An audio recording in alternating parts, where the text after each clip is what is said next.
So, ఇప్పుడు ప్రస్తుతం మన దగ్గర సీనన్న ఉన్నారు. అన్న మీరు చెప్పండి. ఇప్పుడు అసలు వీసీ ఇచ్చిన సర్క్యులర్ ప్రకారం యూనివర్సిటీలో అసలు ఎలాంటి హెసిటేషన్స్ ఉండొద్దు అనంటే అది పాసిబుల్ అవుతుందంటారా?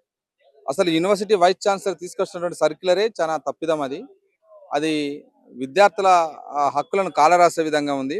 మరి భారత రాజ్యాంగంలో అధికరణ 19 ప్రకారం ఇలా భావ ప్రకటన స్వేచ్ఛ హక్కు ఉంది. మరి అది మర్చిపోయి అలా వైస్ ఛాన్సలర్ వ్యవహరించినట్టు కనబడతా ఉంది. ఇది ఈ చర్యతోటి మా ప్రజా ప్రభుత్వానికి ఎలాంటి సంబంధం లేదు. ఎందుకంటే ఇది వైస్ ఛాన్సలర్ అటానమస్ ఉన్నది కాబట్టి యూనివర్సిటీ స్వయం ప్రతిపత్తి గల యూనివర్సిటీ కాబట్టి ఆయనకు ఉన్నటువంటి అధికారాలతోటి మాత్రమే ఆయనకి ఈ చర్యలకు పాల్పడ్డాడు. ఆయనే మా ప్రజా ప్రభుత్వానికి చెడ్డ పేరు తెచ్చే విధంగా ప్రయత్నం చేస్తా ఉన్నాడు. వెంటనే ఇట్లాంటి చర్యలు కూడా మానుకోవాలని కూడా కాంగ్రెస్ పార్టీ నాయకుడిగా, అదేవిధంగా పరిశోధన విద్యార్థిగా వైస్ ఛాన్సలర్ హెచ్చరిస్తా ఉన్నాం. ఈ చర్యలను వెంటనే వెనక్కి తీసుకోవాలి. ఎందుకంటే మీరు ఇప్పటికే ఒకవైపు న్యూ ఎడ్యుకేషన్ పాలసీని అమలు పరుస్తా ఉన్నారు.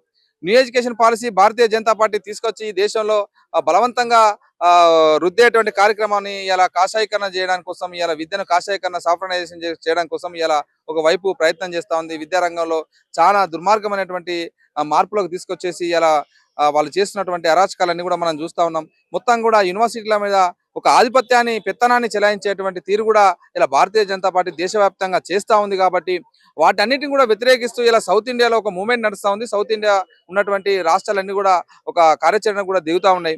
దాంట్లోనే మొన్న మా మంత్రి గారు, గౌరవ పెద్దలు దుద్దిల శ్రీధర్ బాబు గారు ఆ మీటింగ్ కూడా హాజరు కావడం జరిగింది. యూనివర్సిటీలపై పెత్తనాన్ని మేము ఎట్టి పరిస్థితుల్లో సహించబోమని కూడా మరి మాట్లాడడం జరిగింది. అదేవిధంగా మా ముఖ్యమంత్రి గారు కూడా దానికి కట్టుబడి ఉండి దాన్ని వ్యతిరేకిస్తున్నామని చెప్పడం జరిగింది. కాబట్టి ఈ రోజు ఇలా రాష్ట్రంలో ఉన్నటువంటి యూనివర్సిటీలో ప్రధానమైనటువంటి ఉస్మానియా యూనివర్సిటీ ఇది ఎన్నో ఉద్యమాలకు, పోరాటాలకు పుట్టినిల్లు.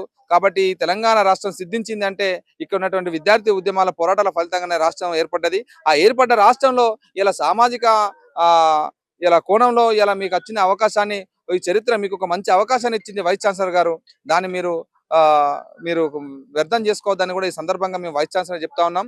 ఇలా కొద్దిమంది చెప్పినటువంటి మాటలకు మీరు ప్రలోభాలకు లొంగి ఇలా వాళ్ళు చేసినటువంటి చర్యలతోటి మీరు తీసుకున్నారని కూడా కొద్దిమంది మీకు సంబంధించిన చుట్టూ ఉన్నటువంటి కోర్టు ద్వారా కూడా తెలుస్తా ఉంది. కాబట్టి మీరు మంది చెప్పిన మాటలకు ఇలా పోతే ఇలా ఏం జరిగింది చర్యలు. కాబట్టి విద్యార్థి వ్యతిరేకమైనటువంటి చర్యలకు కాంగ్రెస్ పార్టీ ఎప్పుడు చేయదు. ఇది వీసీ అనాలోచితమైన నిర్ణయాలతో జరిగిందనేది మేము భావిస్తాం. ఇప్పుడు వచ్చే విమర్శ ఏంటి అంటే ప్రభుత్వానికి అనుకూలంగా ఉంటారు కాబట్టే వీసీని నియమించబడ్డారు. అందుకే ఇప్పుడు అంటే ఆల్రెడీ అసెంబ్లీ సమావేశాలు నడుస్తున్నాయి. అక్కడ జరిగే డిస్కషన్స్ మీద ఫోకస్ ఉండొద్దు కాబట్టి దాన్ని డైవర్ట్ చేయడానికే ఇప్పుడు ఇలాంటి వీసీ సర్క్యులర్ తీసుకొచ్చారు. అండ్ ఇక్కడ ఉస్మానియాలో ఇలాంటివి చేస్తేనే కదా గొడవలు అయ్యేవి అని చెప్పేసి కూడా అంటున్నారు. ఈ విమర్శకు మీరేమంటారు? ఇది కావాల్సుకొని ప్రచారం ప్రభుత్వం మీద ఇలా బురద జల్లేటువంటి కార్యాచరణలో భాగంగానే ఇట్లాంటి ప్రచారాలు చేస్తా ఉన్నారు. ఇలా ప్రభుత్వమే అతన్ని నియమించింది, కాదని మేము అనట్లేదు. కానీ ప్రభుత్వం నియమించినది ఇలా వాళ్ళ మీద ఆధిపత్యాన్ని చెలాయిస్తూ ఎప్పటికీ కమాండింగ్ చేస్తూ మీరు ఇదే చేయాలి, ఇదే చేయకూడదని మా ప్రభుత్వం ఎక్కడ లేదు. వాళ్ళకు ఉన్నటువంటి అటానమస్ ఏదైతే అధికారాలు ఉన్నాయో వాళ్ళ స్వయం ప్రతిపత్తిని వాళ్ళకే వదిలిపెట్టింది. ఆ విచక్షణ అధికారాన్ని వాళ్ళకే ఇచ్చింది. కాబట్టి గత పాలకుల్లాగా మా ప్రభుత్వం వాళ్ళని పెత్తనం చెలాయిస్తూ మీరు ఇది చేయాలి, ఇది చేయకూడదు, రోజు వచ్చి మా సెక్రటరియట్లో మా ఆఫీస్ ఛాంబర్ ముందు నిలబడాలి. గత వీసీలు అట్టే నిలబడ్డారు, గత 10 ఏళ్ల కాలంలో వైస్ ఛాన్సలర్ అట్టే నిలబడ్డారు. కాబట్టి మా ప్రభుత్వం అట్లా లేదు. వైస్ ఛాన్సలర్కు స్వయం ప్రతిపత్తిని ఇచ్చింది.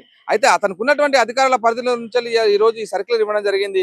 కాబట్టి ఆ సర్క్యులర్ అనేది సరైనది కాదు. ఇలా నిరసన చెప్పే హక్కు ఈ దేశంలో ప్రతి పౌరునికి ఉంది. కాబట్టి ఇలా ఆ హక్కుని హరించే విధంగా ఉన్నది అనేది మేము భావిస్తా ఉన్నాం. ఇలా మా పార్టీ కూడా అట్లాంటి చర్యలకు ఈ రాష్ట్రంలో ఎక్కడ కూడా పూనుకోలేదు. ఎందుకంటే ప్రజాప్రభుత్వం ఏర్పడ్డ తర్వాత ఇలా ప్రజాస్వామిక గొంతుల్ని ఇలా మాట్లాడేటువంటి స్వేచ్ఛను కల్పించి ఆ హక్కును పునరుద్ధరించిందే కాంగ్రెస్ ప్రజాప్రభుత్వం. 10 ఏళ్లు మొత్తం నిషేధాజ్ఞలు, అప్రకటిత ఎమర్జెన్సీ, ఇలా సెక్షన్ 30, 144 అమల్లో ఉన్నటువంటి తెలంగాణలో వాటన్నిటిని కూడా ఎత్తివేస్తూ ఇలా ఇందిరా పార్క్ దగ్గర ధర్నా చేసుకునేటువంటి అవకాశాన్ని కల్పించింది.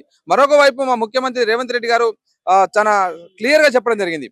విద్యార్థులు నాయకత్వ లక్షణాలు అలవర్చుకోవాలి. విద్యార్థి సమయంలోనే అతను నాయకత్వ లక్షణాలు అలవర్చుకుని విద్యార్థి రాజకీయాల్లోకి వచ్చి రాజకీయాల్లోకి కూడా రావాలి. ఇలా చదువుకున్నటువంటి మేధావులు రాజకీయాల్లోకి రావడం ద్వారా పాలసీ మేకర్స్ గా ఉండాలనేటువంటి దాన్ని కూడా, అందుకోసమే యూనివర్సిటీలలో మళ్ళీ ఎన్నికలు కూడా నిర్వహించాలి, దానికి సంబంధించినటువంటి చర్యలు కూడా మీరు పరిశీలించండి అని కూడా అధికారులకు చెప్పడం జరిగింది. కాబట్టి మా ప్రభుత్వానికి విద్యార్థులను విద్యార్థి సంఘాలను గౌరవించేటువంటి ఒక ప్రజాస్వామికమైనటువంటి లక్షణం ఉంది.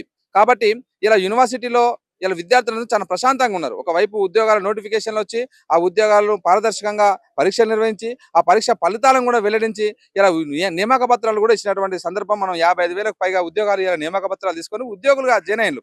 కాబట్టి యూనివర్సిటీలు ఉస్మానియా యూనివర్సిటీ, కాకతీయ అన్ని యూనివర్సిటీలన్నీ కూడా చాలా ప్రశాంతంగా ఉన్నాయి. ప్రశాంతంగా ఉన్నటువంటి పరిస్థితిలో ఇలా వైస్ ఛాన్సలర్ అనవసరంగా ఒక సర్క్యులర్ తీసుకొచ్చేసి ఇలా ప్రజాస్వామిక హక్కుల్ని కాలరాసే విధంగా, విద్యార్థుల హక్కులను కాలరాసే విధంగా చర్యలు ఉన్నాయి కాబట్టి ఇలా మేము కాంగ్రెస్ పార్టీగా దాన్ని వ్యతిరేకిస్తా ఉన్నాం. కానీ మా అంటే ఇప్పుడు ఈ పార్టీని విచక్షణ మా పార్టీ మీద బురద జల్లేటువంటి చర్యలు ఏది చేసినా కూడా మేము ఊరుకుండేది లేదు. ఖచ్చితంగా మా పార్టీ పెద్దల దృష్టికి తీసుకుపోతాం. వైస్ ఛాన్సలర్ మీద కూడా చర్యలు కూడా మేము మా పార్టీ తరపు నుంచి మేము మా పెద్దలని మేము ఒత్తిడి చేస్తాం. అంటే ఇప్పుడు ఉస్మానియా యూనివర్సిటీ అంటేనే పోరాటాల గడ్డ. అది అందరికి తెలిసింది. ప్రపంచానికి కూడా తెలుసు ఉస్మానియా యూనివర్సిటీ అంటే. అలాంటిది ఇప్పుడు వీసీకి ఇది ఈ ఆలోచన లేకుండానే ఈ సర్క్యులర్ పాస్ చేసాడంటారా? వీసీ మరి తను ఎప్పుడు వీసీ కూడా నేను అకాడమిక్స్ నుంచి వచ్చిన, నాకు అకాడమిక్స్ నేను అని కాదని మేము అనట్లేదు. ఆయన అకాడమిక్స్ లో టాపరే కావచ్చు. కానీ ఇక్కడ ఉన్నటువంటి యూనివర్సిటీలో ఉన్నటువంటి విద్యార్థులు, విద్యార్థి సంఘాల ఒక వాళ్ళ వాటన్నిటిని కూడా గౌరవించడం, వాళ్ళకు ఉన్నటువంటి అభిప్రాయాలను కూడా గౌరవించడం కూడా నేర్చుకోవాలి కంపల్సరీ. ఎందుకంటే నేను ఎవరి మాట వినను, నేను చెప్పిందే చేస్తాను అనే రీతిగా పోతే అది పద్ధతి కాదు.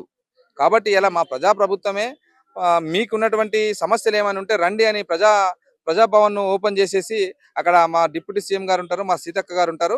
రండి, మీ సమస్యలు ఏదున్నా పలానా రోజు నుంచి పలానా టైం నుంచి పలానా సమయం వరకు మీరు వచ్చి మీ వినతులు ఇవ్వండి అని వాటిని పరిష్కరిస్తామని ఒకవైపు ప్రజాభవన్లో మేము పెట్టడం జరిగింది. అదే విధంగా గాంధీ భవన్ లో కూడా మంత్రులు రావాలని మా మహేష్ కుమార్ అన్న గారు, మా పిసిసి అధ్యక్షులు వారు కూడా పెట్టడం జరిగింది. గాంధీ భవన్ లో మంత్రులు సమయం అనౌన్స్ చేస్తూ ఈ సమయం నుంచి ఈ సమయం వరకు ఒక్కొక్కరు మంత్రి కంపల్సరీగా రావాలి అనేటువంటి రీతిగా ఇలా చెప్పడం జరిగింది. అంటే ప్రజలందరికీ ప్రభుత్వం ఎప్పుడూ చేరువగా ఉండాలి అనేటువంటి లక్ష్యం కొద్దీ మా ప్రజాప్రభుత్వం పనిచేస్తా ఉంది.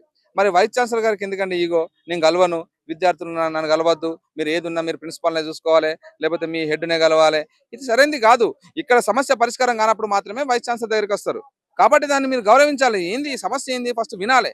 విన్న తర్వాత మీరు దానికి సంబంధించిన పరిష్కారాన్ని మీరు కనుగొనాలి. కానీ అట్లా కాకుండా మీరు నా దగ్గరికి వచ్చే రైట్ లేదు, మీరు రాకుండా మీ నిషేధాజ్ఞలు విధిస్తా అనేది పద్ధతి కాదు, సమంజసం కాదు. గత వీసీలు చాలా మంది ఉండే, వాళ్ళు మేము ఎన్ని పోరాటాలు చేసినా ఉద్యమాలు చేసి రామచంద్రన్ సార్ ఉండే, అదే మీ ఇంజనీరింగ్ కాలేజ్ డిపార్ట్మెంట్ నుంచి వచ్చిన మేము వచ్చి నిరసన చేస్తూ తన చాంబర్లో కూర్చున్నా కూడా రామచంద్రన్ సార్ మా పిల్లలే, మీరు పోలీసులు ఎవరు రావద్దు, మీరు మా పిల్లల జోలికి రావద్దు, మా పిల్లలు మాతో మాట్లాడుతున్నారు, మేము ఉంటే వాళ్ళకి సంజాయించి చెప్పుకుంటాం, వాళ్ళను మేము బుదరకిస్తాం, వాళ్ళకి అర్థం చేయిస్తాం, కాబట్టి మీరు పోలీసులు ఇన్వాల్వ్ కావద్దని కూడా పోలీసులను కూడా హెచ్చరించేది మా వైస్ ఛాన్సలర్ రామచంద్రన్ సార్. అట్లా ఉండాలి. గోపాల్ రెడ్డి సార్ రిజిస్టర్ అట్లే ఉండే. సో విద్యార్థులతోటి ఫ్రెండ్లీగా వండుకుంటూ వాళ్ళు వాళ్ళ టర్మ్ను మొత్తం కూడా అంటే ఉద్యమ సమయంలో కూడా అంత పెద్ద ఉద్యమం నడిచినప్పుడు కూడా వైస్ ఛాన్సలర్ సత్యనారాయణ సార్ కూడా విద్యార్థులను సమన్వయం చేసుకుంటూ నడిపించాడు. అట్లాంటివి ఉండాలి. కానీ ఇక్కడ ఇప్పుడు ఏం ఉద్యమాలు ఉన్నాయి, ఏం పోరా నిర్మాణ పరంగా పెద్దగా సమస్యలు వాటి గురించి లోతుగా ఆలోచన చేసి ఉద్యమాలు చేసేటువంటి స్థితి కూడా ఏం లేదు. కాబట్టి అనవసరంగా ఇలా విద్యార్థులను, విద్యార్థి సంఘాలను రెచ్చగొట్టే కవ్వింపు చర్యలకే ఈ సర్క్యులర్ పనిచేస్తే గానీ ఇలా మా కాంగ్రెస్ ప్రభుత్వానికి చెడ్డ పేరు తేవడానికి కోసమే ఇలా కొన్ని ప్రతిపక్ష విద్యార్థి సంఘాలన్నీ కూడా మా పార్టీ మీద బురజల్లడానికి కోసమే దీన్ని వాడుతూ ఉన్నారు. కానీ మా ప్రభుత్వానికి ఎలాంటి సంబంధం లేదు ఈ సర్క్యులర్. ఒకవేళ తీసుకున్నట్టయితే అన్ని యూనివర్సిటీల్లో తీసుకొస్తుంది. కాబట్టి ఒక యూనివర్సిటీలో ఎందుకు తీసుకొస్తాం మేము? కాబట్టి ఇది సరైనది కాదు. కాబట్టి ఈ వైస్ ఛాన్సలర్ వెంటనే దాన్ని వెనక్కి తీసుకోవాలని కూడా ఇలా కాంగ్రెస్ పార్టీ తరఫున మేము